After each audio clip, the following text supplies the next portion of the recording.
So don't ask me why, but this morning I woke up with the urge to somehow explain technologically how the scouter devices in Dragon Ball would actually work.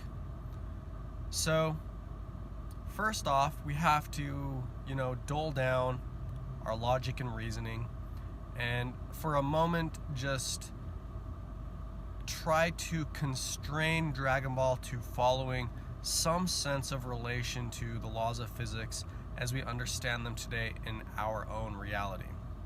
That being said, we look at the scouter and it detects somebody's potential energy, right? It detects their power. So, how would this actually work? Well, conceptually, in my own mind at least, it would detect wave energies emitted from biological things.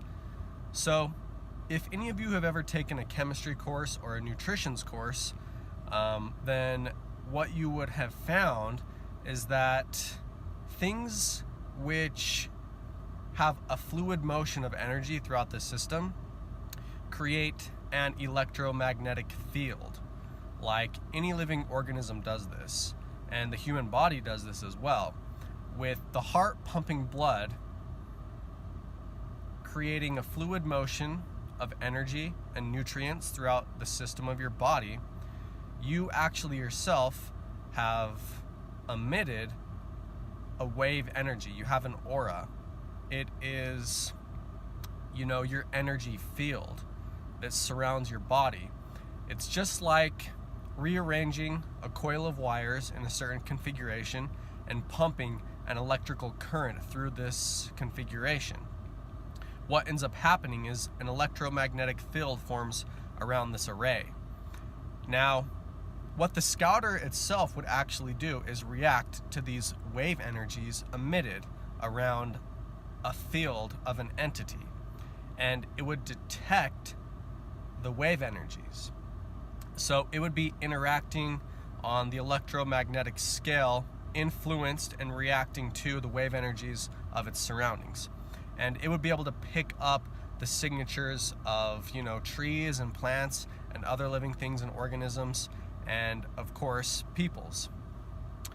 So that being stated and said, we find that the scouter itself has a limitation. It can't necessarily detect the latent energy within a being.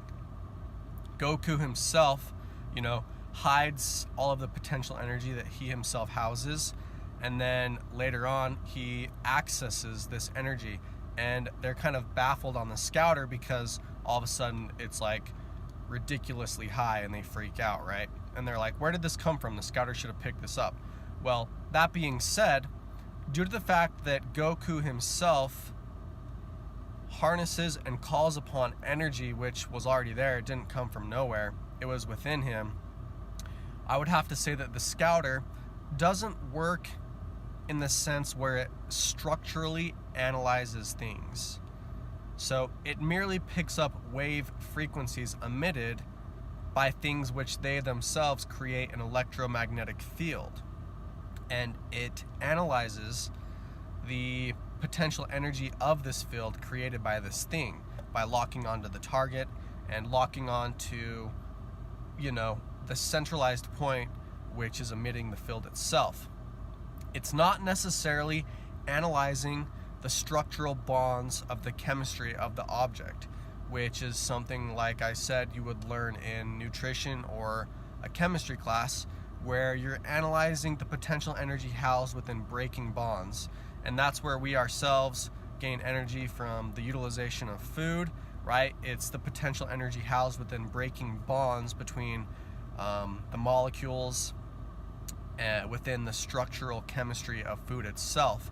And our body harnesses the breaking of these chemical bonds, and upon the release of this energy, we ourselves gain energy, and we transform this energy into a form in which we can utilize, and then we access this energy, and we transform this energy into physical movement, thought, whatever have you.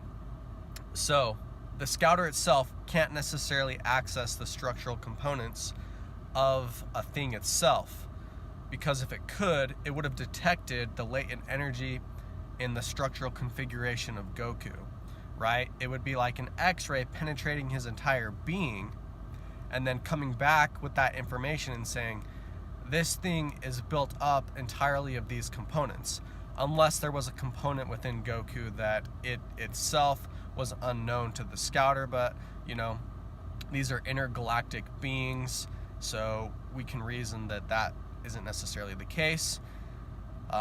They just kind of figured that no being has the capability of actually placing into dormancy certain aspects of the electromagnetic field, which is activated consciously rather than unconscious, constant electromagnetic activation of the energy, the potential energy of a thing that the scouter itself would pick up. There was this dormant, structural form within Goku that he then accessed to harness and call upon more power, which then overwhelmed his opponents. So there you have it.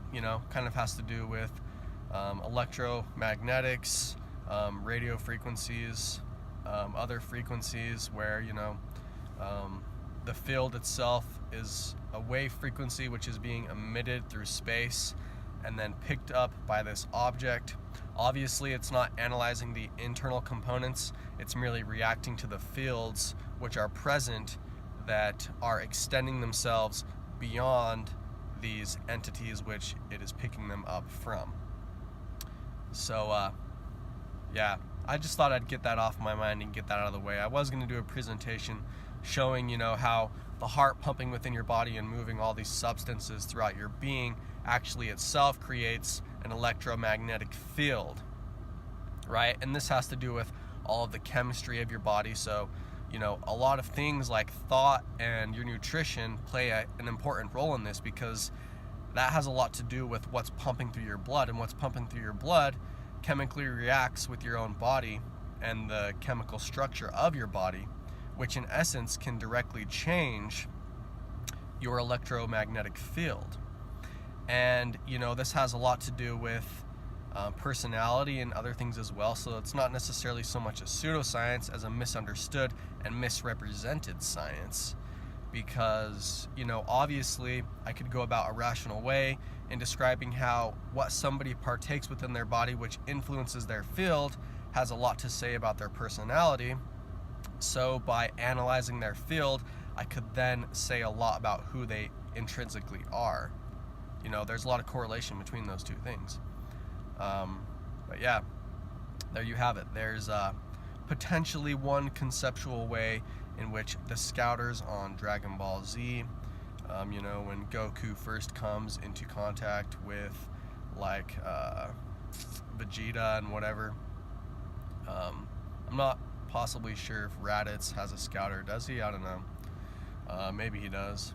But all I remember is, doesn't Goku get owned by Raditz at first or something like that? Does Raditz actually kill Goku with some freaking triple beam or something like that, and he sacrifices himself?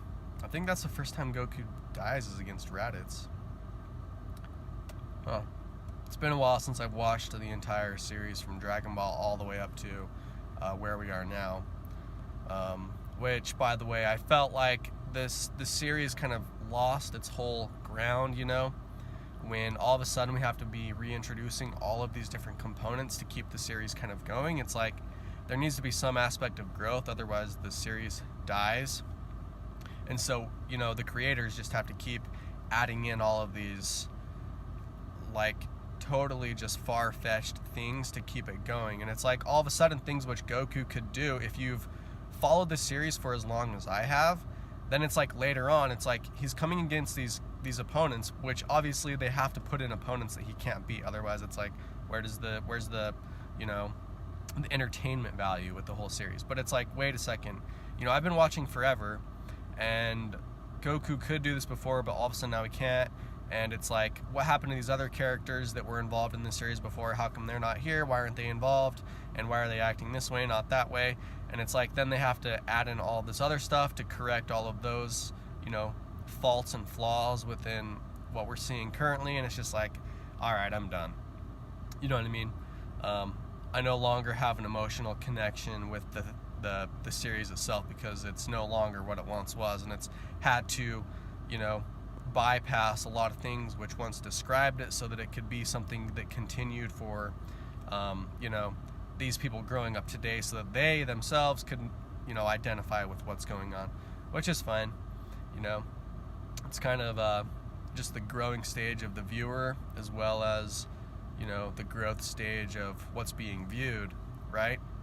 And that's just life, I guess. All right, later.